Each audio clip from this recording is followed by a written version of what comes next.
Having an all-girl classroom is different because girls are all about relationships. I don't think that is a huge shock to say that girls are relational, but we take that really, really seriously, and that is a huge part of how all of our curricula is designed, and it's a part of how I do my class.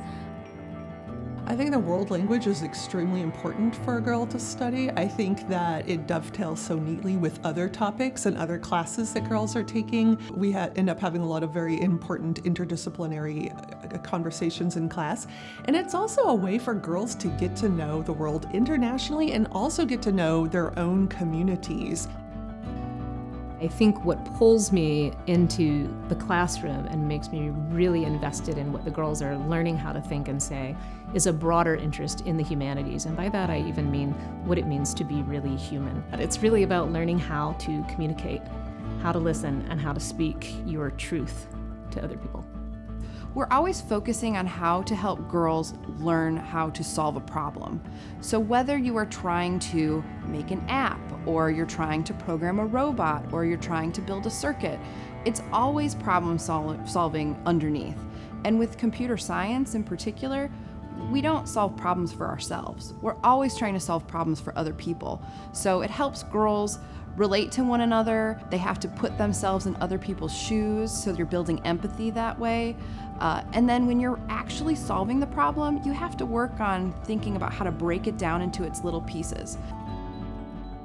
It's always exciting to me when I see the light bulb come on in class where maybe she never thought of herself as a science student. My goal is to encourage the girls to understand the world around them, to appreciate the world around them, and to know what is going on, how to analyze that, and understand. The thing that I love the most about teaching my classes too, whether it's biology or environmental science, is really trying to connect how vital science is to our livelihood and how vital it is to society.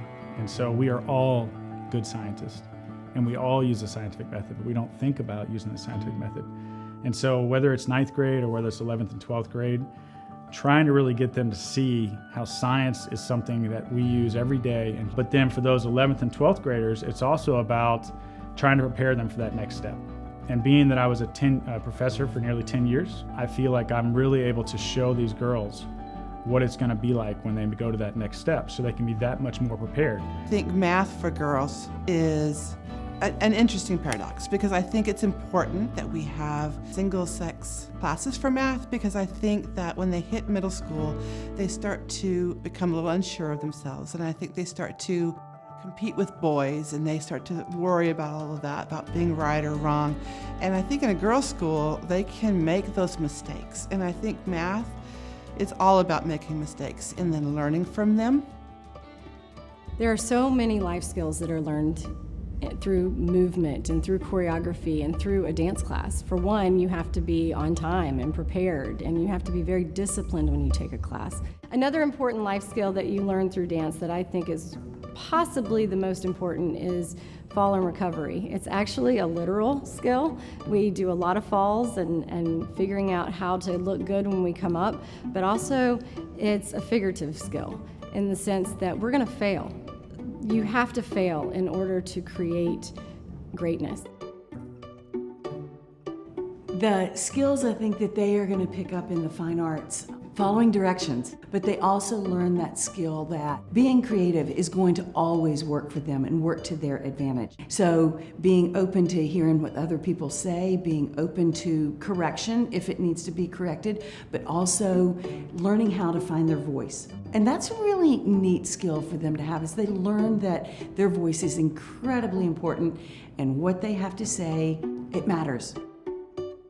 It's wonderful to see a girl that walks in, really going, I hate math, no, I could never do math. And then, sometimes before the month is out, they're like, oh, wait a minute, I never knew I could do this.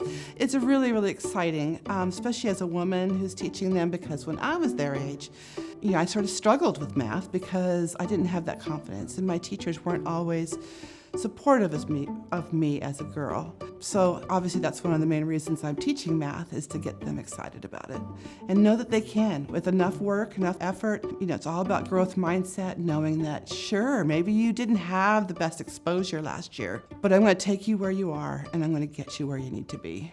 I ask the students to do a lot of small group work where they come together and they get a chance to share their ideas and really become a team. And so there really is this network of support that runs through a class, especially as time goes on. We talk about difficult things together. And I think that trust that gets built in the classroom and then that sense of being a team creates a space in which girls feel free to kind of explore more difficult concepts. It is really impactful when they can start to see a personal connection between their own lives and what's happening around them. It takes something that seems really big and abstract about our society and it brings it to a really personal level that I think makes a difference for them to see themselves kind of mirrored in society.